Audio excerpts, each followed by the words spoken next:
Team USA failed to add any medals in Day 7 of the Winter Olympic Games, keeping its total at 14. The U.S. is now tied with Japan, which won 4 medals today. Italy and Norway are knotted atop the medal count with 18 apiece. Let's recap the biggest stories from Day 7 at Milano Cortina. The U.S. women's hockey team advanced to the semifinals with a win over host nation Italy, and it wasn't even close. 6-0 was the total, including a pair of goals by Kendall Coyne. They'll play in the semifinals on Monday. In snowboarding, Japan dominated the men's halfpipe, taking 3 of the top 4 spots. Yuto Totsuka won his first Olympic gold medal. Team USA's Jake Pates was the highest scoring American in 8th place.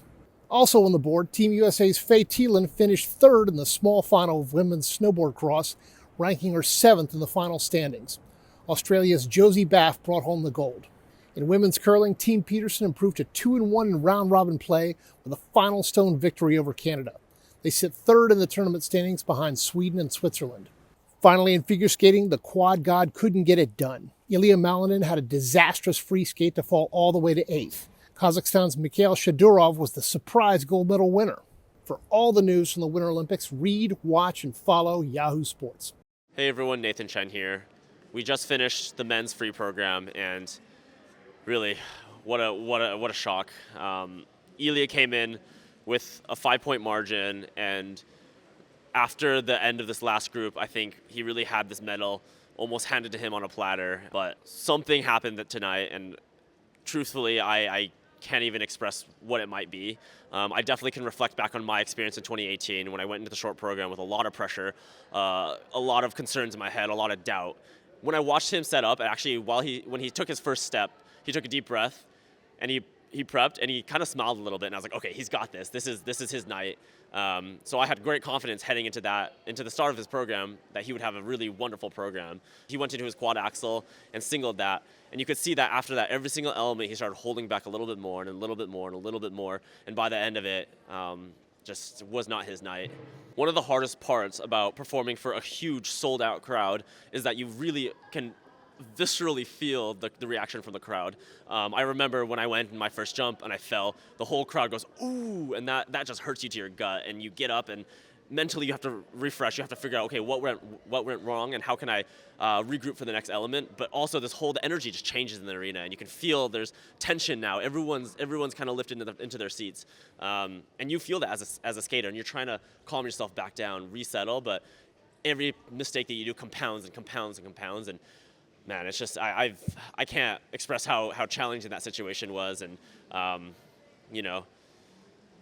Ilia is absolutely in a position where he is young, he is still hungry, he still has so much potential, and certainly someone that we'll continue talking about for the next mini Olympic cycles. But tonight is a night where he'll have to reflect and reevaluate where he was mentally, physically, and try to identify how he can come into the next Olympics and have a different outcome. After Friday night's men's snowboard halfpipe event here in Livigno, there's one thing everybody agreed on.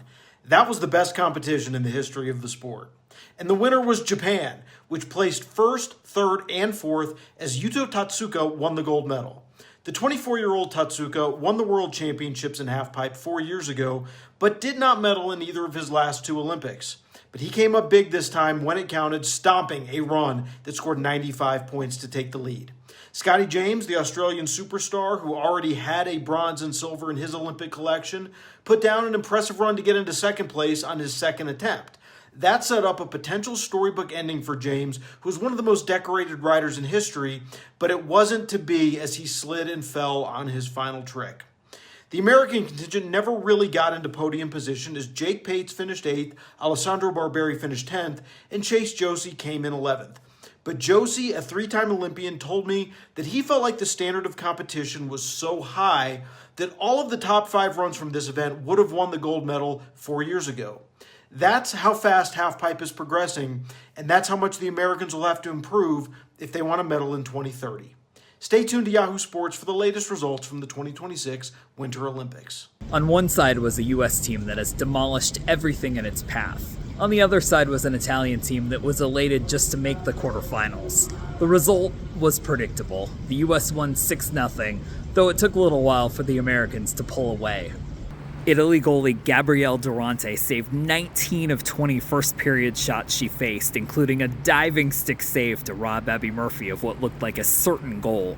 She was so good that U.S. coach John Wroblewski said after the game that it wouldn't be long before the PWHL came calling for her.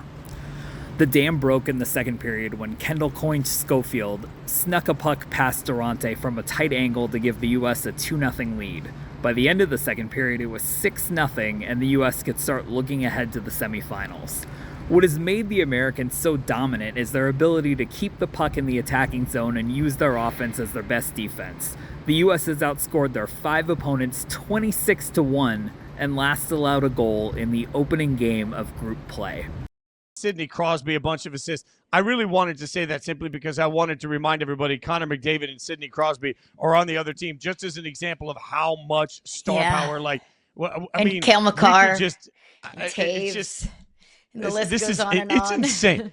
It is insane. We are going to end up with an NHL who's who when we team Team USA versus Team Canada. It's why I think it'll be one of the absolute premier key moments. Like, I usually come into everything. Everybody knows I love chaos. I'm an agent of chaos for everybody other than America in the Olympics. I want everybody else to fail, only America to win, to be very clear. I don't want chaos in this instance. I need USA versus Canada. I need that to be the way that we watch all of this. I don't want anyone to get in the way of the epic matchup we all want just because the stars are out so hard on that. Yeah. But we deserve that.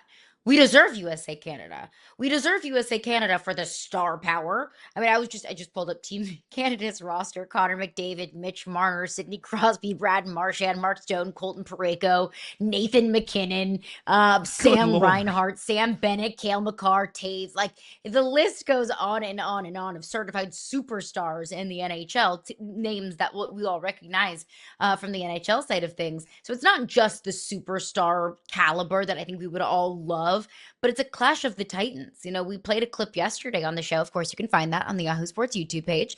But I talked to Yoshi a couple of months ago at the Olympic Showcase, and I asked him, what's the most important, rivalry for Team USA, knowing what his answer would be, but I just wanted to hear it, from his perspective without a hesitation. Before I even finished my question, he said, it's Canada.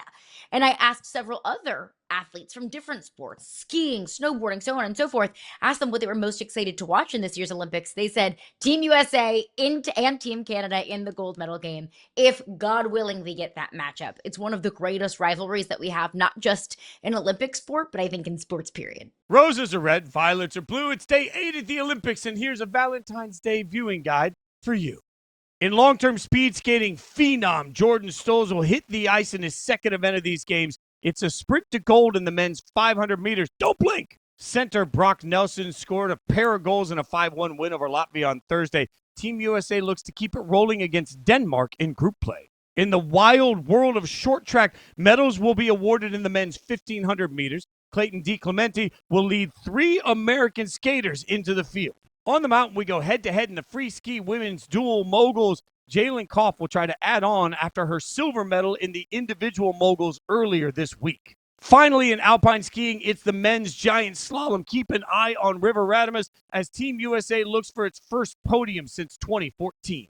Join us every single morning on Yahoo Sports Daily as we recap all the biggest moments from the 2026 Winter Olympic Games in Milano Cortina.